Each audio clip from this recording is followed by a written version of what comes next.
भारत की 16वीं जनगणना 1 अप्रैल 2026 से डिजिटल रूप में शुरू हो रही है, जो 2 चरणों में होगी। मध्य प्रदेश में प्रथम चरण मकान सूचीकरण 1 मई 2026 से 30 मई 2026 तक और मुख्य जनसंख्या जनगणना फरवरी 2027 में होगी।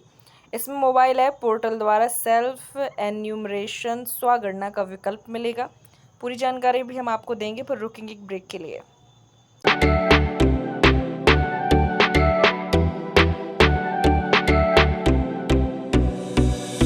इस खबर के प्रायोजक हैं बनी ठनी ब्यूटी, जहां पर दुल्हन मेकअप, वाटरप्रूफ मेकअप, लहंगे, कॉस्मेटिक सामग्री, डिजाइनिंग ब्लाउज, बुटीक इत्यादि का काम किया जाता है। हमारा पता है सौरा तिराहे के सामने, महोबा रोड, छतरपुर।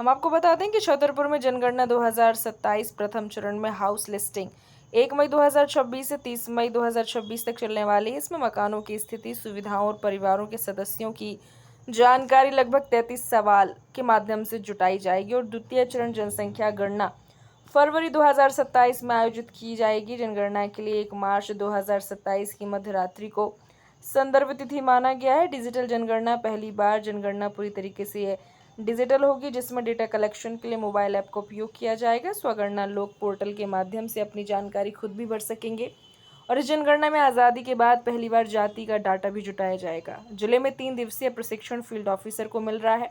इसके बाद फील्ड ऑफिसर ब्लॉक स्तर पर प्रशिक्षित होंगे। गणना को लेकर के 4 फील्ड अधिकारी और कर्मचारी घर घर जाकर भी डेटा दर्ज कर पाएंगे। गणना को लेकर किस तरह की तैयारी और किस तरह की ट्रेनिंग होगी?